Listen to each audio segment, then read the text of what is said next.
রবের দরবারের সামনে আমার মতো গুনেহগার, আমার মতো পাপী, আমার মতো অনুপযুক্ত ব্যক্তি দাঁড়ানোর যে সৌভাগ্য আল্লাহ দিয়েছেন, এটাই তো বড় দয়া। আমি যে পাপ করেছি, আর রবের দরবার যত রহমতের দামি দরবার, রবের দরবারের আশেপাশে না 100 মাইল দূরেও থাকার যোগ্যতা আমার কাছে নাই, কিন্তু আমার রব রহমান এত দয়াবান, হাজার গুনাহ করার পরও যখন রবের দরবারে আসি, রব বলে যে রহমতের দরজা খুলে দাও, আমার গুনাহগার বান্দা এসেছে আমি রবের দরবারে। এটা তো বড় দয়া। আমার রব যে আমাকে দাঁড়াতে সুযোগ দিয়েছেন, নামাজ পড়তে সুযোগ দিয়েছেন।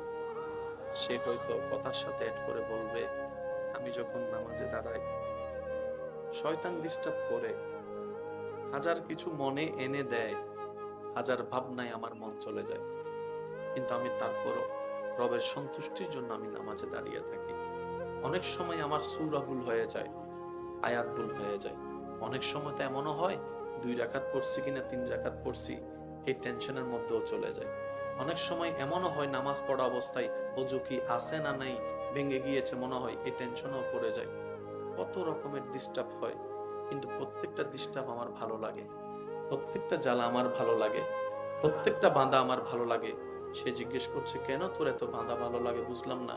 বলে যে প্রেমের মধ্যে বাঁধা নাই সেই প্রেম কখনো জমে না, যে প্রেমের মধ্যে কখনো বাঁধা হয় না সেই প্রেমের মধ্যে আকর্ষণ বাড়ে না।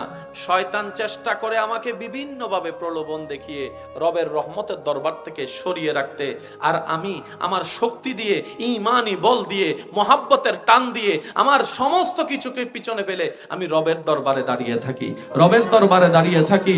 আমাকে শয়তান এমনও পর্যন্ত বলে, এত কিছু চিন্তা করলে এমন ইবাদত কি রব কবুল করবে? কখনোই করবে না, এমন টেনশনে ঢুকাই দিয়েছে। তারপরে আমি রুকু করা ছাড়ি নাই, সিজদা দেওয়া ছাড়ি নাই, ওযু করা ছাড়ি নাই, নামাজে দাঁড়ানো ছাড়ি নাই। ভাইরে ভাই শুন, রবের দরবারে দাঁড়িয়ে অন্তর, ব্রেইনে, মনে, শরীরে এমন শান্তি আমি অনুভব করি যেটা পৃথিবীর কোনো কাজে এই শান্তি নাই, যেটা রবের দরবারে নামাজের মধ্যে শান্তি পাওয়া যায়। সুবহানাল্লাহ। কত নামাজি পৃথিবীর বুকে নামাজে দাঁড়িয়েছে, হারিয়ে গিয়েছে রবের প্রেম। যেখানে আপনি আমি হালকা কিছুতে নামাজ ছেড়ে দিই, সেখানে ইমাম আলী মাকাম, ইমাম হোসেন কারবালার ময়দানে তীরের মধ্যখানে, বল্লমের মধ্যখানে, তলোয়ারের মধ্যখানে রবের দরবারে নামাজে দাঁড়িয়ে গিয়েছে। রুকুতে আছে, খবর নাই কোথায় আছে, পেটে কি খিদা আছে কি নাই মনে নাই, পিছন থেকে কে হামলা করবে কি করবে না সেই ভয় নাই, নামাজে দাঁড়িয়েছে তো হারিয়ে গিয়েছে রবের প্রেম, প্রেম সাগরে হারিয়েছে। আল্লাহ আমাদেরকেও সেই নামাজের স্বাদ নেওয়ার তৌফিক দান করুন। আমরাও যেন কখনো নামাজে দাঁড়ালে যেন রবের প্রেমের সাগরে হারিয়ে যেতে পারি। আল্লাহ আমাদেরকেও সেই প্রেম দান করুন। সিজদার কি মজা, নামাজের সিজদার কি মজা, একবার দিয়ে তো দেখেন, একবার দিয়ে তো দেখেন মন থেকে। যখন আপনার কপাল ঝুঁকার আগে দিল ঝুঁকে যাবে, আপনি নিজেই বলবেন এটার মতো শান্তির জগৎ আর কিচ্ছুই হতে পারে না, আমার রবের দরবারে মাথা ঝুঁকানোর মতো ইজ্জত আর কোনো জায়গায় হতে পারে না। সুবহানাল্লাহ। আমি আমার বান্দাকে ডাকি নাই, সে নিজে থেকে আমাকে খুশি করার জন্য উঠে এসেছে। সুবহানাল্লাহ। আমি আমার বান্দাকে বললাম, সারা দিন পরিশ্রম করেছিস বান্দা, শরীর একটু আরাম দে, ঘুমা। আমার বান্দা ঘুমটাকে কমিয়ে আমি রবের দরবারে হাজিরা দেওয়ার জন্য উঠে এসেছে। সুবহানাল্লাহ। অন্য ওয়াক্তের মধ্যে হয়তো মাঝে মধ্যে রিয়া ঢুকে যেতেও পারে, আমাকে নামাজি অনেকে বলতেও পারে, বিভিন্ন ধরনের শয়তানের কুমন্ত্রণা। রাতের বেলা আমার বান্দা দাঁড়িয়েছে, ডানে ওয়ালা ঘুম, বামে ওয়ালা ঘুম, সামনে ওয়ালা ঘুম, পিছনে ওয়ালা ঘুম, হয়তো এলাকার প্রায় 99% ঘুম, কিন্তু আমার বান্দা লেপ থেকে বের হয়ে শীতকে আপন করে দাঁড়িয়ে আছে আমি রবের রহমতের দরবারে। সুবহানাল্লাহ। আমি আল্লাহ ওই দৃশ্যটাই বেশি পছন্দ করি, যে আমার বান্দা আমার রবকে খুশি করার জন্য নিজের উপর কষ্টকে আপন করে নাই, আমি রবকে রাজি করার জন্য। সুবহানাল্লাহ। আল্লাহু আকবার। কিছুদিন আগে নজরে আসলো, একজন অন্য ধর্মের বড় ডাক্তার বলছেন, মুসলমানদের 5 ওয়াক্ত নামাজ আমার বড্ড পছন্দ। সুবহানাল্লাহ। আরেকটু আস্তে। সুবহানাল্লাহ।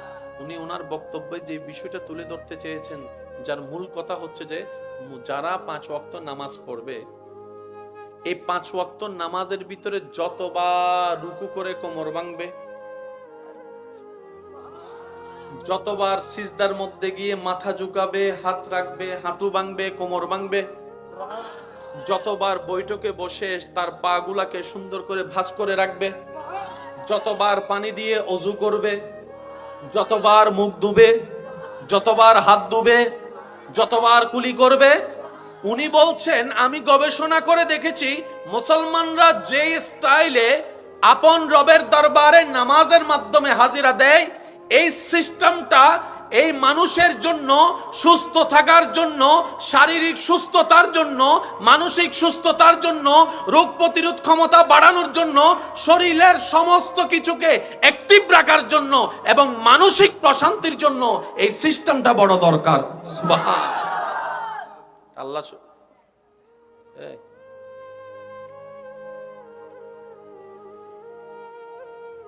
আল্লাহ শুধু আমাদেরকে শুধু পরকালীন সওয়াব দেয় নাই, দুনিয়ার শান্তিও দিয়েছেন। যারা নামাজ পড়ে আপনার পরিচিত, তাদেরকে একটু জিজ্ঞেস করেন, আমি তো পড়ি না, তুই পড়ে কি পাস একটু বলতো। একটু জিজ্ঞেস করেন যারা নামাজ পড়ে আপনার পরিচিতির ভিতরে, তাদেরকে একটু চা খাওয়াই জিজ্ঞেস করেন। গোপন কথা তো কবে না, কারণ ভিতরে সম্পদ থাকলে এটা সহজে কেউ দেখাতে চায় না।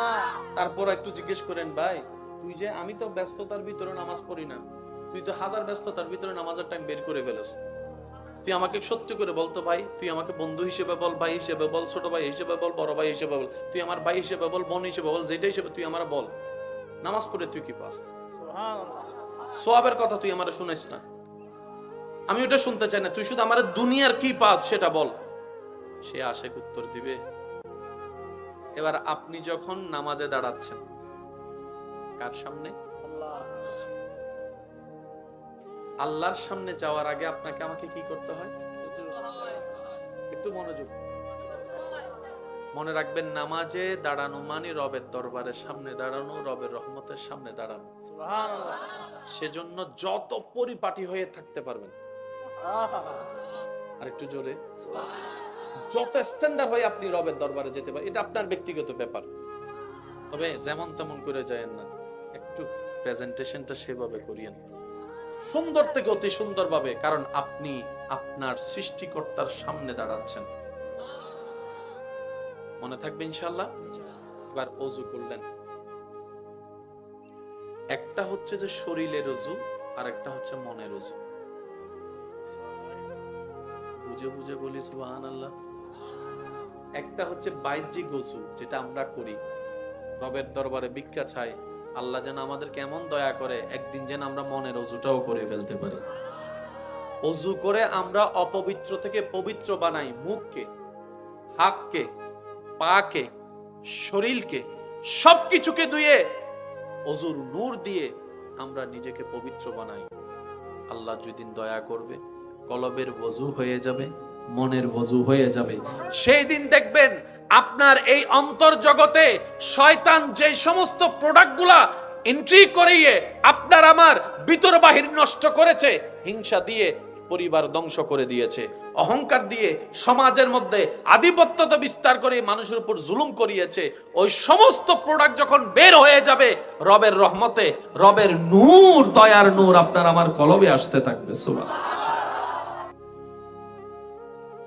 আল্লাহ তাআলার সিফতি যত নাম আছে, সব নাম এককভাবে একবার একবার জিকির করলে যতটুক সওয়াব, একবার আল্লাহ বলার কারণে রব্বুল আলামিন আপনার আমলনামায় সেই সিফতি নাম সবগুলা জিকির করার সওয়াব দান করেছে।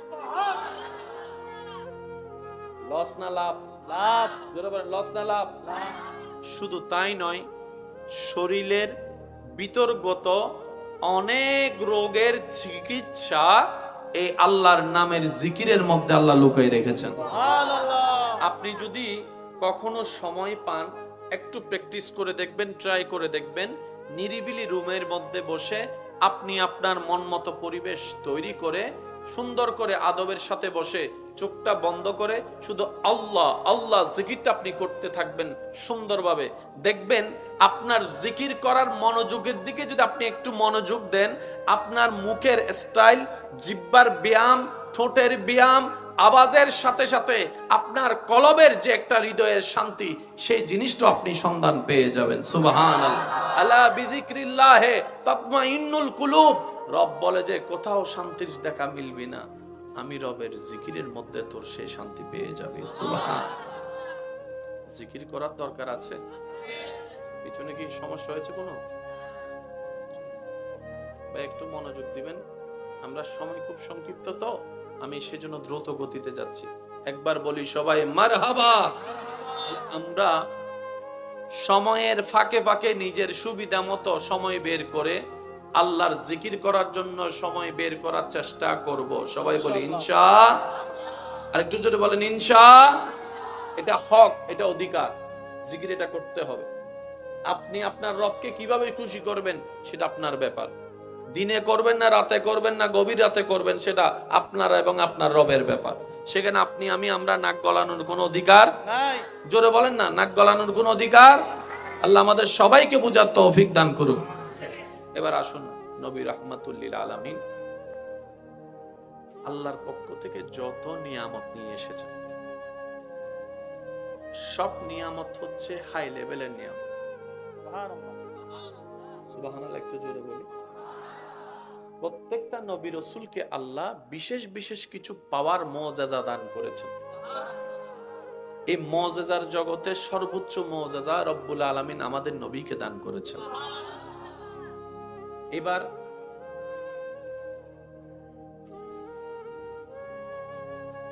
নবীজি আল্লাহর হুকুমে আঙ্গুল তুলেছেন, চাঁদ 2 ভাগ হয়েছেন। আমরা না দেখে মানি। জি, একটু জোরে বলি, আমরা না দেখে মানি। নবীজি রাস্তা দিয়ে হেঁটে যাচ্ছেন, পাথর নবীকে সালাম দিয়েছেন। আমরা না দেখে মানি।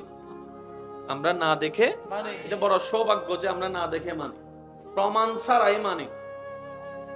নবীজি আরাম করছেন, একটি গাছ, মনোযোগ দিয়ে শ্রবণ করবেন। নবীজি আরাম করছেন, সাহাবা একজন পাশে দাঁড়ানো। ওই সাহাবা দেখলেন একটা গাছ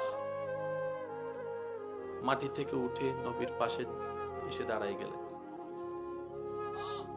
আরেকটু জোরে। কিছুক্ষণ থাকার পরে নবীজি দরবার থেকে উনি আবার নিজের জায়গায় চলে গেলেন। গাছটা সাহাবা দেখে অবাক, জীবনে এরকম ঘটনা দেখে নাই। নবীজিকে যখন জিজ্ঞেস করলেন, নবীজি বললেন ওই গাছ আমাকে দেখে রবের কাছে অনুমতি চেয়েছে। আল্লাহ তুমি চাইলে তো সব পারো, পা ছাড়া কেউ হাঁটাইতে পারো, পা ছাড়া কেউ হাঁটাতে। আল্লাহ তোমার হাবিব নবী ওই গাছটার নিচে এসে আরাম করছেন। আল্লাহ আমার বড় ইচ্ছা করছে একটু কাছ থেকে গিয়ে তোমার নবীকে একটু দেখবো। আল্লাহ কাছ থেকে গিয়ে তোমার নবীকে একটু সালাতু সালাম দিব। আল্লাহ আমার ইচ্ছা। গাছে দোয়া করেছেন, রব কবুল করেছেন। ইন্নাল্লাহ আলা কুল্লি শাইইন কাদির। গাছ এসেছে, কিভাবে এসেছে রব ভালো জানে, কারণ সেই জায়গায় পৌঁছানোর ক্ষমতা আপনার আমার ব্রেনের মধ্যে নাই। মনে রাখবেন ভাই, সবকিছুতে ব্রেন ক্যাপচার করে না। সৃষ্টিতে অনেক সৃষ্টি এমন আছে যা এখনো পর্যন্ত বৈজ্ঞানিকের ব্রেন ক্যাপচার করতে পারে না। জোরে বলেন না, বৈজ্ঞানিকের ব্রেন ক্যাপচার করতে। পৃথিবী সৃষ্টির পিছনে বিজ্ঞানের থিওরি বিগ ব্যাং সবাই বলে, কিন্তু বিগ ব্যাং এর শুরু থেকে শেষ পর্যন্ত সমস্ত প্রসেস এখনো পর্যন্ত ব্রেন ক্যাপচার করতে পারে নাই। সেজন্য মুসলমানরা বড় সৌভাগ্যবান। আল্লাহ এবং রসুলের ব্যাপারে, ইসলামের ব্যাপারে চোখ বন্ধ করে আমরা ঈমান এনেছি, বিশ্বাস করেছি। বলেন না সুবহানাল্লাহ। নবীজি বলেছেন পরকাল আছে, আমরাও বললাম পরকাল আছে। নবীজি বললেন কবরে প্রশ্ন হবে, আমরাও প্রস্তুতি নেওয়ার চেষ্টা করছি কবরের প্রশ্নের জন্য। নবীজি বললেন জিব্রাইল নামক ফেরেশতা আছে, আমরাও মেনে নিলাম। ইসরাফিল, মিকাইল, আজরাইলের সাথে জীবনে কোনোদিন দেখা হয় নাই, কিন্তু নবী বলেছেন আমরা মেনে নিয়েছি। এটাই মুসলমানদের ঈমান। সুবহানাল্লাহ। মনোযোগ আছে। আল্লাহ তাআলা আমাদের নবীকে অনেক ধরনের অলৌকিক ক্ষমতা দিয়েছে, ওগুলাতে আমরা বিশ্বাস করি, মানি। এখন কি আর চাঁদ 2 ভাগের ঘটনা আমরা দেখাতে পারবো? একটু বলেন না, দেখাতে পারবো?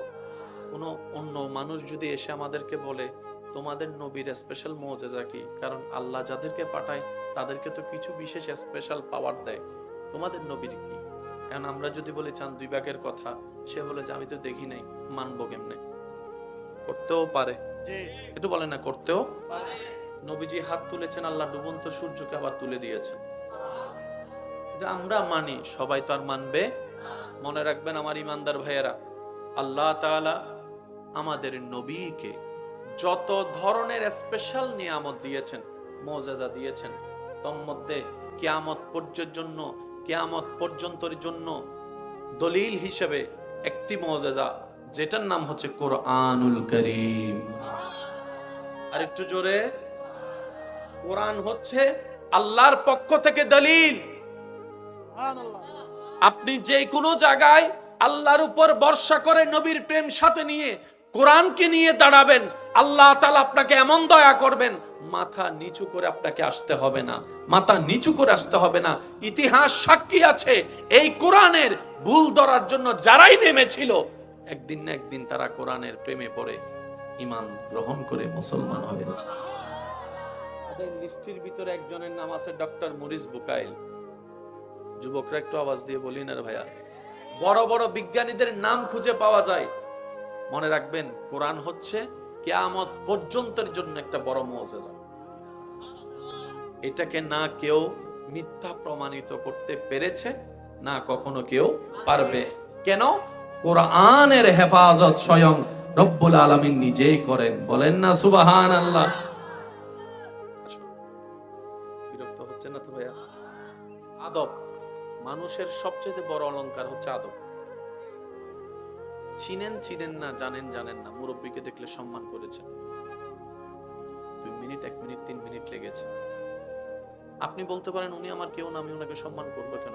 উনি আপনার কেউ না, কিন্তু আপনার রবের বান্দা। তো সুবহানাল্লাহ বলি, যাকে আপনি সম্মান করছেন সে আপনার দাদা নানা কেউ না, কিন্তু আপনার রবের বান্দা। তো আপনার রবের বান্দাকে সম্মান করেন না, আপনার রবের বান্দাকে খাওয়ান না, আপনার রবের বান্দার জন্য রাস্তা খুলে দেন, আপনার রবের বান্দার জন্য পানি উন্মুক্ত করে দেন, আপনার রবের বান্দার জন্য জীবন সহজ করে দেন, আপনার রবের বান্দাদের দোষগুলোকে গোপন রাখেন, আপনার রবের বান্দাদের ইজ্জত হেফাজত করেন, আপনার রবের বান্দা যে আছে এতিম হয়ে আছে, বিয়ে হচ্ছে না, ওই মেয়ের ভাই হিসেবে আপনি বিয়ের ব্যবস্থা করে দেন। আপনি শুধু রবের বান্দার জন্য কাজ করুন, ওই বান্দার রব খুশি হয়ে আপনার পক্ষে কাজ করা শুরু করে দিবেন। সেজন্য মুরব্বীর একটা কথা বলে, দানে ধন কখনো কমে না, দান করলে ধন কখনো কমে না। একটু জোরে বলি না, দান করলে ধন কখনো কমে না। বাড়িয়ে দেওয়ার মালিক কে? রিজিকের মালিক কে? ইজ্জত দেওয়ার মালিক কে? ওই আল্লাহ চাইলে দিতে পারে কি পারে না? উচ্চ আওয়াজ একবার বলেন মারহাবা। এখানে যতগুলা মানুষ আছেন, আমরা আজকে থেকে 5 ওয়াক্ত নামাজের সাথে বন্ধুত্ব রাখার চেষ্টা করব, ইনশাআল্লাহ। মন থেকে বলি, যদি 5 ওয়াক্ত নামাজের সাথে বন্ধুত্ব রাখতে কষ্ট হয়ে যায়, তাহলে 4 ওয়াক্তের সাথে রাখো, ইনশাআল্লাহ বলি, ইনশাআল্লাহ। 4 ওয়াক্ত যদি কষ্ট হয়, 3 ওয়াক্ত, 3 ওয়াক্ত কষ্ট হলে 2 ওয়াক্ত, 2 ওয়াক্ত কষ্ট হলে 1 ওয়াক্ত, এটা ছাড় দেওয়া যাবে না। কয়েকত যারা 5 ওয়াক্ত নামাজের সাথে বন্ধুত্ব নাই, আমি অনুরোধ করব 1 ওয়াক্ত দিয়ে শুরু করেন, অন্তত 1 সপ্তাহ 1 ওয়াক্ত করে পড়েন, অন্তত আসর ওয়াক্ত, আর শনিবার আসর, রবিবার আসর, সোমবার আসর, মঙ্গলবার আসর পড়তে থাকেন। যখন আপনার জাই নামাজের সাথে একটা প্রেম হয়ে যাবে,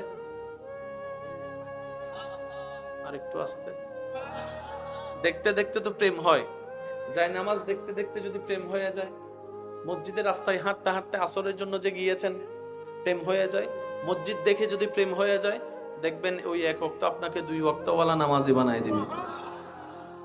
1 থেকে 2 হয়, 2 থেকে 3 হয়। আমরা অনেক সময় 5 ওয়াক্ত একসাথে চেষ্টা করার কারণে 1 দিন 2 দিন 3 দিন থাকি, তারপরে একটা যখন ছোটে আর স্পিড খুঁজে পাই না। নিচে থেকে যান না, আপনার রব তো দেখছেন। হ্যাঁ, 5 ওয়াক্ত ফরজ, নাই মামার চাইতে কানা মামা ভালো। অন্তত রবকে বলতে পারবেন, আল্লাহ 1 ওয়াক্ত দিয়ে তোমার প্রেমিক হওয়া শুরু করেছি, বাকিটা তুমি জানো। রব বলবে যে তুই যেহেতু আমার দিকে 1 কদম এগিয়েছিস, আমি আল্লাহ রহমতের ভাবে 10 কদম তোর দিকে এগিয়ে গেলাম। মনে রাখবেন ভাইয়েরা,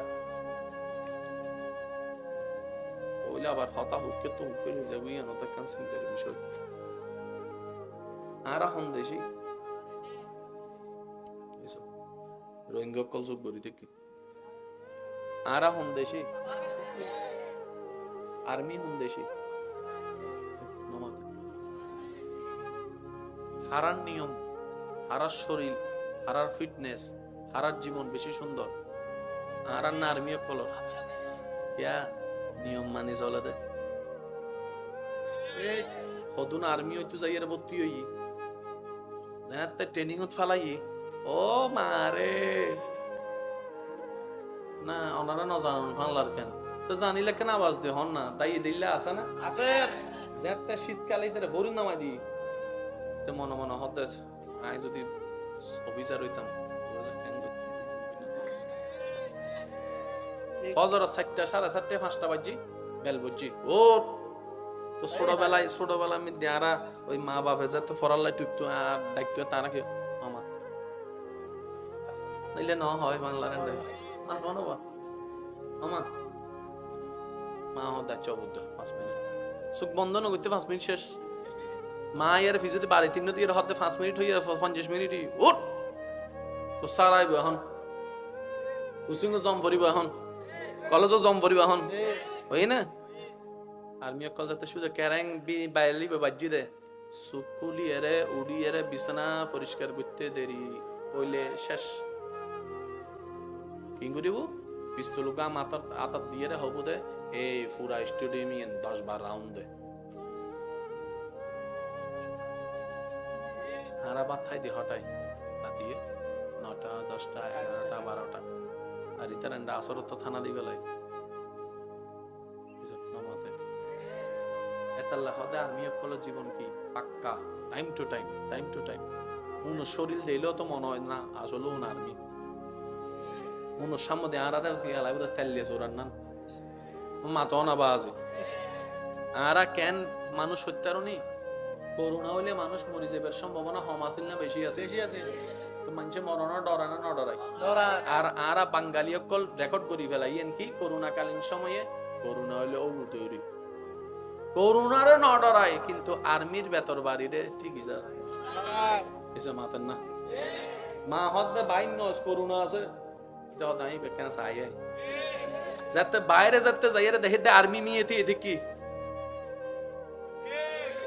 মরণ না ডরাই দেখিয়ে আর্মির মাইরুরে হারুন যাতে দেওয়া শুরু করে তো দৈন্য যায় মাথা না বাজি হয় না আর সমাজত তুন যেদিন নে তুন বেতুড়ি গি সারর আতত তুন বেতুড়ি গি আরও কেন জানি বিয়া দেবে গে আগে সারর রাস্তা দিয়ে আটটু দেইলে আর ভাইয়ে ফোনিক সার্কেল লই খালাম নামে গি ও বড় কল না মাথার দে ঠিক না হয় হেডমাস্টার টিচারর দেইলে দূরত্ব নামে গি তখন দে বুক সারাই দে আর এখন ডাইরেক্ট সারর হাঁদর দে হতে স্যার একটা হাসুন স্পাইস আদম না বেয়াদব জোরা হন আবাজি বেয়াদব হয়ে গেদি আর জেন্ডে বেয়াদবি হয় এন্ডে জ্ঞানতা है জেন্ডে বেয়াদবিতা है এন্ডে নুনতা है জেন্ডে বেয়াদবিতা है এন্ডে রহমতনতা है আর জেন্ডে রহমতনতা है এন্ডে হনদিন শান্তি পাইতে না ভাই যুদ্ধ করার হজ্জ করো শান্তি হল দে রবের রহমত হতা হন ঠিক না বেঠে আর কেন জোর হন ঠিক কি না আল্লাহ আমাদের সবাইকে একটু বুঝার তৌফিক দান করুন আল্লাহ আমাদের সবাইকে সে শান্তি দান করুন মাঝে মধ্যে সুযোগ পাইলে কিছু গোপনে মদত করি প্রেমের মজা কি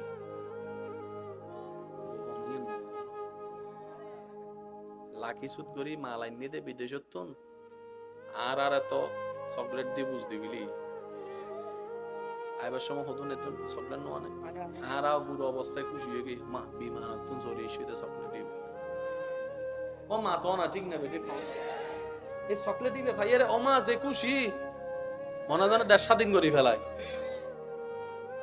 লাকিসের ভিতরে অনেকের জন্য জিনিস রাখে যেটা সবার কাছের মানুষ আর জিনিসটা লাকিস করে রাখে 9টা 11টা 12টা মাঝে রাতে ঘুম যাই গই আইয়ো ভুল হই বাংলার কেন না মাতে কা ও ঠিক না বেটি খাও না জিবেরে বেশি দেইতারে এবার কেন রায় দে কিবা হদা আনলে কি নু আগে বেগুন, মাতন আগে বেগুন, আরো জোর হন, আগে বেগুন তুই খুললাম দে ইয়া এন্ড আইফোন নিবে 16 নিবে না মাথা তো এন্ড আই ওয়াচ নিবে এন্ড বড় বড় জিনিস নিবে 10 ভরি সম্মান নিদি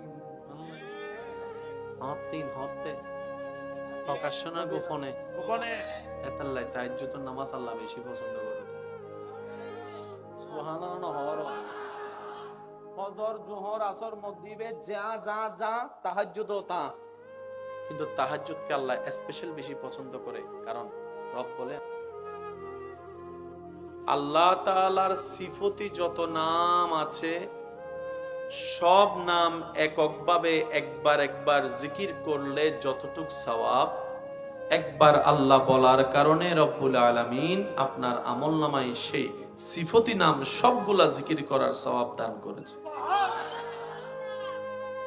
লস না লাভ লাভ জোরে বলেন লস না লাভ শুধু তাই নয় শরীরের বিতর্গত অনেক রোগের চিকিৎসা এই আল্লাহর নামের জিকিরের মধ্যে আল্লাহ লুকাই রেখেছেন আপনি যদি কখনো সময় পান একটু প্র্যাকটিস করে দেখবেন ট্রাই করে দেখবেন নিরিবিলি রুমের মধ্যে বসে আপনি আপনার মন মতো পরিবেশ তৈরি করে সুন্দর করে আদবের সাথে বসে চোখটা বন্ধ করে শুধু আল্লাহ আল্লাহ জিকিরটা আপনি করতে থাকবেন সুন্দরভাবে দেখবেন আপনার জিকির করার মনোযোগের দিকে যদি আপনি একটু মনোযোগ দেন আপনার মুখের স্টাইল জিহ্বার ব্যায়াম ঠোঁটের ব্যায়াম আওয়াজের সাথে সাথে আপনার কলবের যে একটা হৃদয়ের শান্তি সেই জিনিসটা আপনি সন্ধান পেয়ে যাবেন সুবহানাল্লাহ আলা বিযিকরিল্লাহি তাতমাইন্নুল কুলুব রব বলে যে কোথাও শান্তির দেখা মিলবে না আমি রবের জিকিরের মধ্যে তোর সেই শান্তি পেয়ে যাবি সুবহানাল্লাহ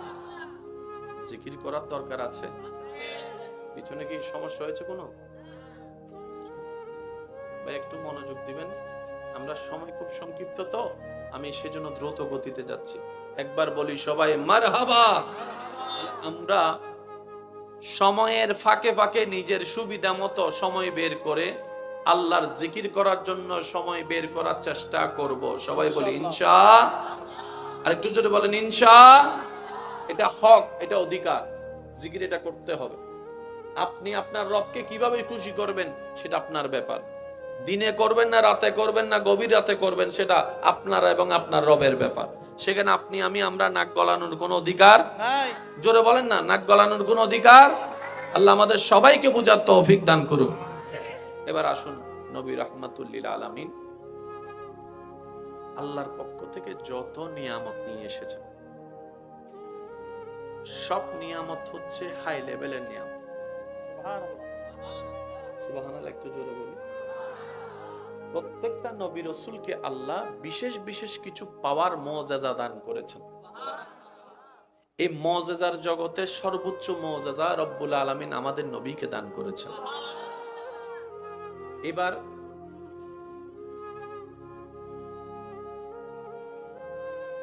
নবীজি আল্লাহর হুকুমে আঙ্গুল তুলেছেন চাঁদ দুই ভাগ হয়েছেন আমরা না দেখে মানি একটু জোরে বলি আমরা না দেখে মানে নবীজি রাস্তা দিয়ে হেঁটে যাচ্ছেন পাথর নবীকে সালাম দিয়েছেন আমরা না দেখে মানি আমরা না দেখে মানে এটা বড় সৌভাগ্য যে আমরা না দেখে মানি প্রমাণ ছাড়াই মানি নবীজি আরাম করছেন একটি গাছ মনোযোগ দিয়ে শ্রবণ করবেন নবীজি আরাম করছেন সাহাবা একজন পাশে দাঁড়ানো ওই সাহাবা দেখলেন একটা গাছ মাটি থেকে উঠে নবীর পাশে এসে দাঁড়াই গেলেন আরেকটু জোরে কিছুক্ষণ থাকার পরে নবীজি দরবার থেকে উনি আবার নিজের জায়গায় চলে গেলেন গাছটা সাহাবা দেখে অবাক জীবনে তো এরকম ঘটনা দেখে নাই নবীজিকে যখন জিজ্ঞেস করলেন নবীজি বললেন ওই গাছ আমাকে দেখে রবের কাছে অনুমতি চেয়েছে আল্লাহ তুমি চাইলে তো সব পারো পা ছাড়া কেউ হাঁটাইতে পারো পা ছাড়া কেউ হাঁটাতে আল্লাহ তোমার হাবিব নবী ওই গাছটার নিচে এসে আরাম করছেন আল্লাহ আমার বড় ইচ্ছা করছে একটু কাছ থেকে গিয়ে তোমার নবীকে একটু দেখবো আল্লাহ কাছ থেকে গিয়ে তোমার নবীকে একটু সালাত সালাম দিব আল্লাহ আমার ইচ্ছা গাছে দোয়া করেছেন রব কবুল করেছেন। ইন্নাল্লাহা আলা কুল্লি শাইইন কাদির। গাছ এসেছে, কিভাবে এসেছে রব ভালো জানে, কারণ সেই জায়গায় পৌঁছানোর ক্ষমতা আপনার আমার ব্রেনের মধ্যে নাই। মনে রাখবেন ভাই, সবকিছুতে ব্রেন ক্যাপচার করে না। সৃষ্টিতে অনেক সৃষ্টি এমন আছে যা এখনো পর্যন্ত বৈজ্ঞানিকের ব্রেন ক্যাপচার করতে পারে না। জোরে বলেন না, বৈজ্ঞানিকের ব্রেন ক্যাপচার করতে। পৃথিবী সৃষ্টির পিছনে বিজ্ঞানের থিওরি বিগ ব্যাং সবাই বলে, কিন্তু বিগ ব্যাং এর শুরু থেকে শেষ পর্যন্ত সমস্ত প্রসেস এখনো পর্যন্ত ব্রেন ক্যাপচার করতে পারে নাই। সেজন্য মুসলমানরা বড় সৌভাগ্যবান। আল্লাহ এবং রসুলের ব্যাপারে, ইসলামের ব্যাপারে চোখ বন্ধ করে আমরা ঈমান এনেছি, বিশ্বাস করেছি। বলেন না সুবহানাল্লাহ। নবীজি বলেছেন পরকাল আছে, আমরাও বললাম পরকাল আছে। নবীজি বললেন কবরে প্রশ্ন হবে, আমরাও প্রস্তুতি নেওয়ার চেষ্টা করছি কবরের প্রশ্নের জন্য। নবীজি বললেন জিব্রাইল নামক ফেরেশতা আছে, আমরাও মেনে নিলাম। ইসরাফিল, মিকাইল, আজরাইলের সাথে জীবনে কোনোদিন দেখা হয় নাই, কিন্তু নবী বলেছেন আমরা মেনে নিয়েছি। এটাই মুসলমানদের ঈমান। সুবহানাল্লাহ। মনোযোগ আছে? আল্লাহ তাআলা আমাদের নবীকে অনেক ধরনের অলৌকিক ক্ষমতা দিয়েছেন, ওগুলা তো আমরা বিশ্বাস করি, মানি। এখন কি আর চাঁদ বিভাগের ঘটনা আমরা দেখাতে পারবো না? একটু বলেন না, দেখাতে পারবো? কোনো অন্য মানুষ যদি এসে আমাদেরকে বলে তোমাদের নবীর স্পেশাল মুজিজা কি, কারণ আল্লাহ যাদেরকে পাঠায় তাদেরকে তো কিছু বিশেষ স্পেশাল পাওয়ার দেয়, তোমাদের নবীর কি? এখন আমরা যদি বলি চাঁদ বিভাগের কথা, সে বলে যে আমি তো দেখি নাই, মানবো কেমনে? করতেও পারে, একটু বলেন না, করতেও পারে। নবীজি হাত তুলেছেন, আল্লাহ ডুবন্ত সূর্যকে আবার তুলে দিয়েছেন। আমরা মানি, সবাই তো আর মানবে। মনে রাখবেন আমার ইমানদার ভাইয়েরা, আল্লাহ তাআলা আমাদের নবীকে যত ধরনের স্পেশাল নিয়ামত দিয়েছেন, মুজিজা দিয়েছেন, তার মধ্যে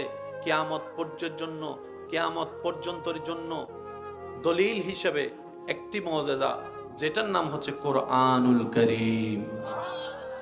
আর একটু জোরে, কোরআন হচ্ছে আল্লাহর পক্ষ থেকে দলিল। আপনি যে কোনো জায়গায় আল্লাহর উপর ভরসা করে নবীর প্রেম সাথে নিয়ে কোরআনকে নিয়ে দাঁড়াবেন, আল্লাহ তাআলা আপনাকে এমন দয়া করবেন, মাথা নিচু করে আপনাকে আসতে হবে না, মাথা নিচু করে আসতে হবে না। ইতিহাস সাক্ষী আছে, এই কোরআনের ভুল ধরার জন্য যারাই নেমেছিল, একদিন না একদিন তারা কোরআনের প্রেমে পড়ে ঈমান গ্রহণ করে মুসলমান হয়েছে। এই লিস্টের ভিতরে একজনের নাম আছে ডক্টর মরিস বুকাইল। যুবকরা একটু আওয়াজ দিয়ে বলিন আর ভাইয়া। বড় বড় বিজ্ঞানীদের নাম খুঁজে পাওয়া যায়। মনে রাখবেন, কোরআন হচ্ছে কিয়ামত পর্যন্তের জন্য একটা বড় মুজিজা। এটাকে না কেউ মিথ্যা প্রমাণিত করতে পেরেছে, না কখনো কেউ পারবে। কেন? কোরআনের হেফাজত স্বয়ং রব্বুল আলামিন নিজেই করেন। বলেন না সুবহানাল্লাহ। বিরক্ত হচ্ছে না তো ভাইয়া? আদব, মানুষের সবচেয়ে বড় অলংকার হচ্ছে আদব। চিনেন না, জানেন না, মুরব্বীকে দেখলে সম্মান করেছেন, 2 মিনিট 1 মিনিট 3 মিনিট লেগেছে। আপনি বলতে পারেন উনি আমার কেউ না, আমি ওনাকে সম্মান করবো কেন? উনি আপনার কেউ না, কিন্তু আপনার রবের বান্দা। তো সুবহানাল্লাহ বলি। যাকে আপনি সম্মান করছেন সে আপনার দাদা নানা কেউ না, কিন্তু আপনার রবের বান্দা। তো আপনার রবের বান্দাকে সম্মান করেন না, আপনার রবের বান্দাকে খাওয়ান না, আপনার রবের বান্দার জন্য রাস্তা খুলে দেন, আপনার রবের বান্দার জন্য পানি উন্মুক্ত করে দেন, আপনার রবের বান্দার জন্য জীবন সহজ করে দেন, আপনার রবের বান্দাদের দোষগুলোকে গোপন রাখেন, আপনার রবের বান্দাদের ইজ্জত হেফাজত করেন, আপনার রবের বান্দা যে আছে এতিম হয়ে আছে, বিয়ে হচ্ছে না, ওই মেয়ের ভাই হিসেবে আপনি বিয়ের ব্যবস্থা করে দেন। আপনি শুধু রবের বান্দার জন্য কাজ করুন, ওই বান্দার রব খুশি হয়ে আপনার পক্ষে কাজ করা শুরু করে দিবেন। সেজন্য মুরব্বীর একটা কথা বলে, দানে ধন কখনো কমে না। দান করলে ধন কখনো কমে না। একটু জোরে বলি না, দান করলে ধন কখনো কমে না। বাড়িয়ে দেওয়ার মালিক কে? রিজিকের মালিক কে? ইজ্জত দেওয়ার মালিক কে? ওই আল্লাহ চাইলে দিতে পারে কি পারে না? উচ্চ আওয়াজ একবার বলেন মারহাবা। এখানে যতগুলা মানুষ আছেন, আমরা আজকে থেকে 5 ওয়াক্ত নামাজের সাথে বন্ধুত্ব রাখার চেষ্টা করব, ইনশাআল্লাহ। মন থেকে বলি, যদি 5 ওয়াক্ত নামাজের সাথে বন্ধুত্ব রাখতে কষ্ট হয়ে যায়, তাহলে 4 ওয়াক্তের সাথে রাখো, ইনশাআল্লাহ বলি, ইনশাআল্লাহ। 4 ওয়াক্ত যদি কষ্ট হয়, 3 ওয়াক্ত, 3 ওয়াক্ত কষ্ট হলে 2 ওয়াক্ত, 2 ওয়াক্ত কষ্ট হলে 1 ওয়াক্ত, এটা ছাড় দেওয়া যাবে না। কয়েকত যারা 5 ওয়াক্ত নামাজের সাথে বন্ধুত্ব নাই, আমি অনুরোধ করব 1 ওয়াক্ত দিয়ে শুরু করেন, অন্তত 1 সপ্তাহ 1 ওয়াক্ত করে পড়েন, অন্তত আসর ওয়াক্ত, আর শনিবার আসর, রবিবার আসর, সোমবার আসর, মঙ্গলবার আসর পড়তে থাকেন।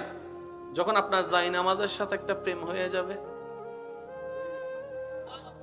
আর একটু আস্তে, দেখতে দেখতে তো প্রেম হয়, জায় নামাজ দেখতে দেখতে যদি প্রেম হয়ে যায়, মসজিদের রাস্তায় হাঁটতে হাঁটতে আসরের জন্য যে গিয়েছেন প্রেম হয়ে যায়, মসজিদ দেখে যদি প্রেম হয়ে যায়, দেখবেন ওই 1 ওয়াক্ত আপনাকে 2 ওয়াক্তওয়ালা নামাজি বানায় দিবে।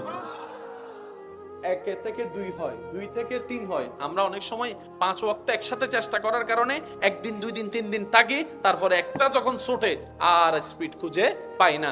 নিচে থেকে যান না, আপনার রব তো দেখছেন। হ্যাঁ, 5 ওয়াক্ত ফরজ, নাই মামার চাইতে কানা মামা ভালো। অন্তত রবকে বলতে পারবেন, আল্লাহ 1 ওয়াক্ত দিয়ে তোমার প্রেমিক হওয়া শুরু করেছি, বাকিটা তুমি জানো। রব বলবে যে তুই যেহেতু আমার দিকে 1 কদম এগিয়েছিস, আমি আল্লাহ রহমতের ভাবে 10 কদম তোর দিকে আগায় গেলাম।